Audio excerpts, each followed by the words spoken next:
Good morning to you, lads and lassies. Welcome to Beauties and Beasts, a podcast of all things Beauty and the Beast. And I cannot do an Irish accent to save my life.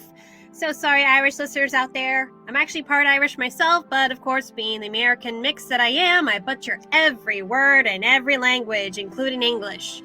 The reason I'm attempting to sound Irish is because St. Patrick's Day is upon us. The one day everyone in America pretends to be Irish. Ireland is known famously by their shamrocks, leprechauns, and fairy tales. Literally, fairy tales. From the old Celtic traditions dating a couple centuries before the spread of Christianity. And then the Celts got split into the Irish, the Scottish, and the Welsh.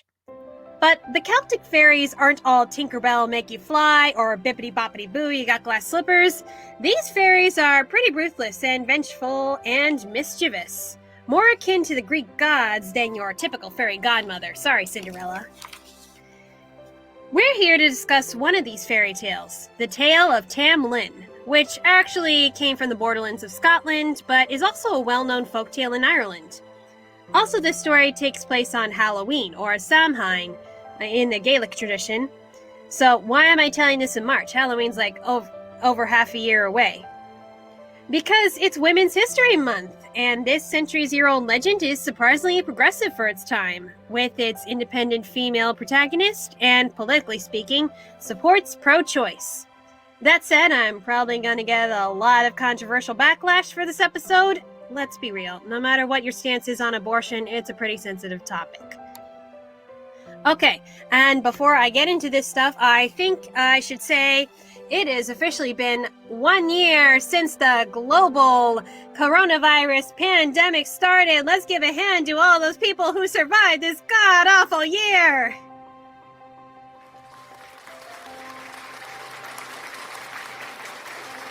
Yeah, oh gosh, it's been awful. And I think also we will need a short moment of silence for those who did not make it this year.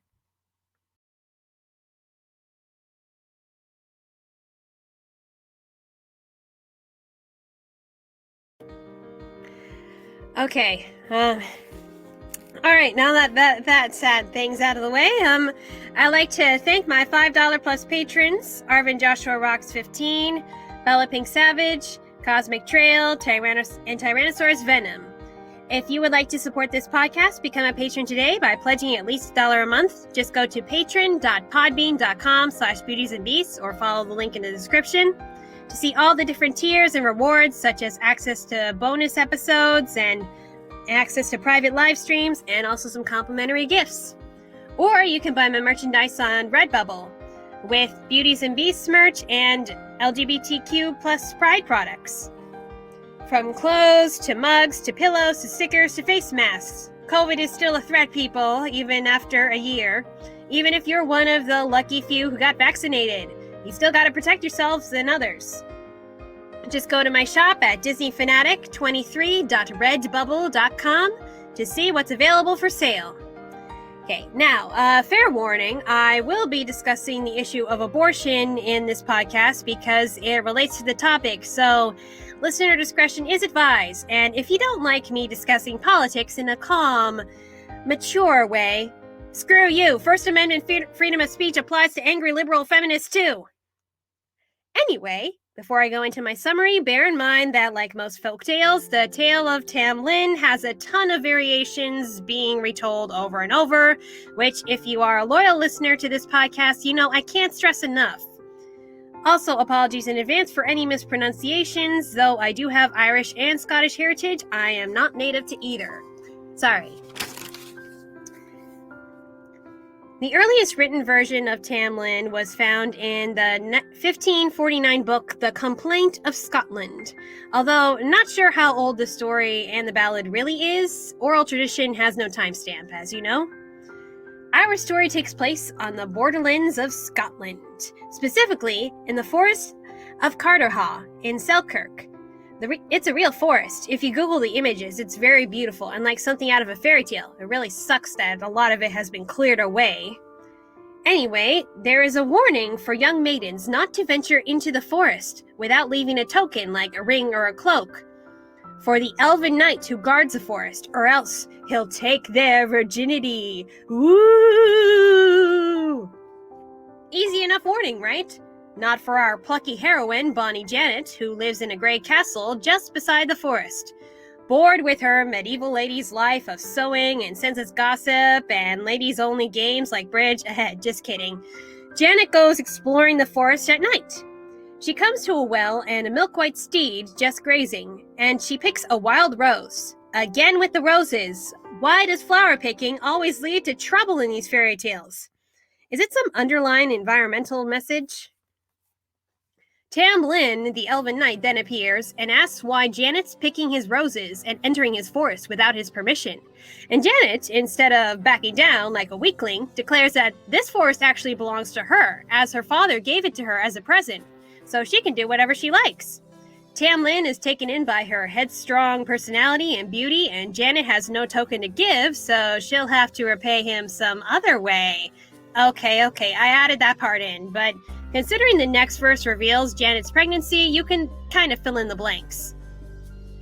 Her father demands that Janet tell him who the father of the baby is, but Janet refuses and takes full responsibility for the child. But because it's not easy being a single mother in the Middle Ages, Janet goes back into the forest to find an herb that is rumored to induce a miscarriage. I told you abortion was going to come into play here. Tam Lin appears and stops her, and says that it's his baby too, so he should have some say in this matter. He's willing to help raise the child, but first he must be freed from his curse that was cast upon him by the fairy queen. See, Tam Lin used to be human until he fell off his horse and was carried off by a love-struck fairy queen. And now he must serve in her fairy court. Janet can break the curse, but it must be done tonight on Samhain, and she must follow his instructions to the letter. So, at the festival of Samhain, the fairy queen and her subjects gather in the woods on their horses, and Janet comes out of hiding and flings her arms around Tam Lin, claiming him as her own. Now, he told her beforehand not to let go of him no matter what happens, except for when a certain event occurs.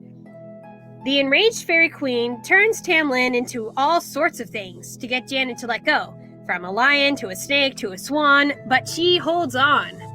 Finally, Tam Lin is turned into a burning coal. At this, Janet throws him into the well, and he is transformed back into a human. And since the rules of magic don't apply to clothing, Janet covers Tam Lin with her cloak. The queen admits defeat and says if she had known he'd fall for a human, she would have turned his eyes to wood so he wouldn't have to look at her, or turned his heart into stone in some versions. Wow, clingy much? Janet and Tam Lin get married, they have their kid, and they live happily ever after in her father's castle, and Janet still has the burns on her hands as a reminder of her loyalty.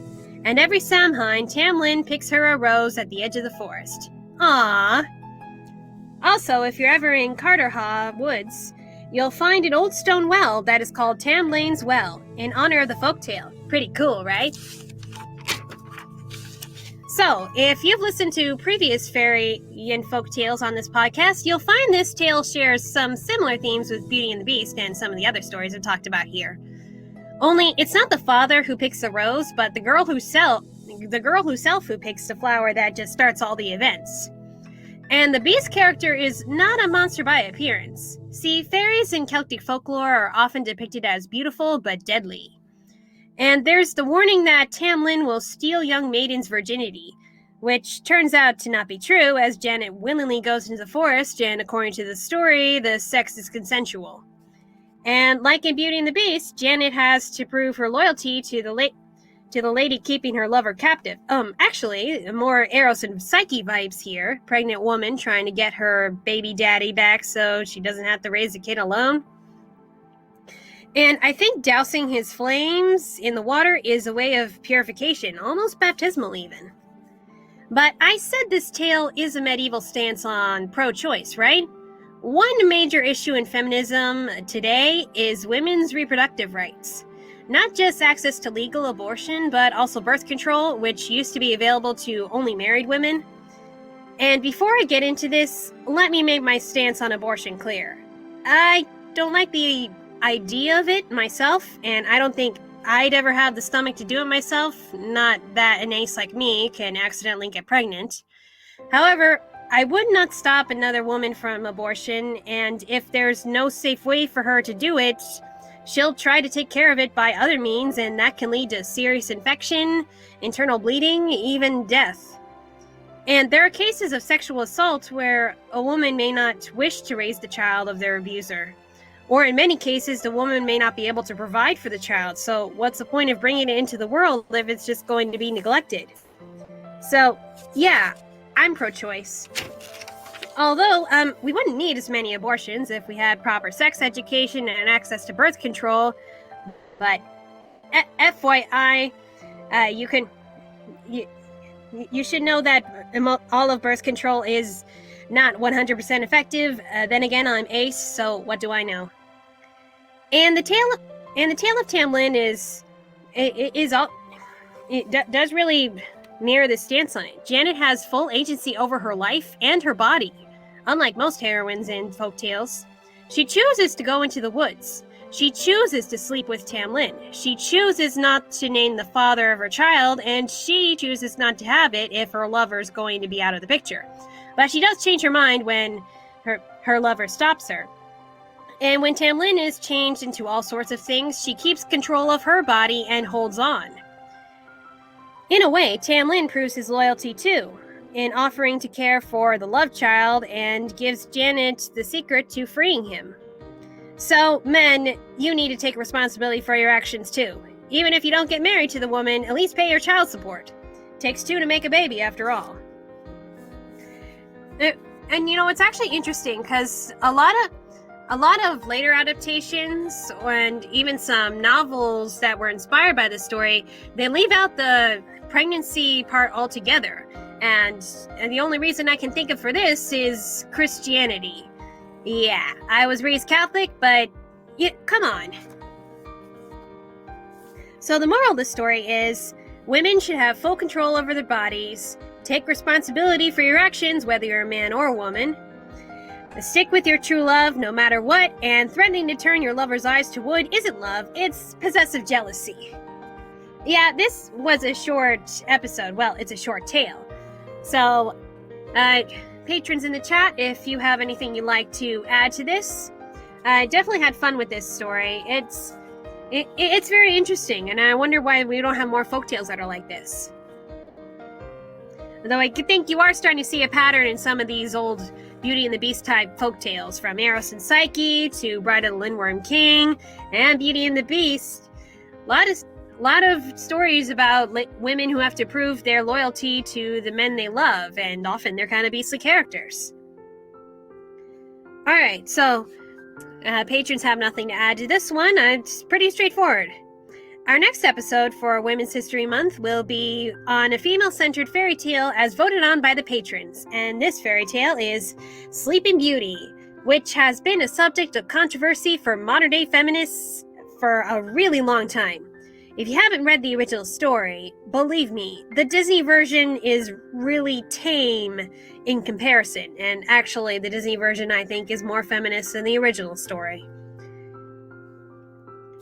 Alright. And if you'd like to support this podcast, pledge as a patron to patron.podbean.com/beautiesandbeasts or buy my merchandise at redbubble.com. Until next time, pro-choice all the way and pro-life. Have your children wear masks if you are so insistent on having them, because they can get COVID too. I mean it. Show responsibility, parents, okay?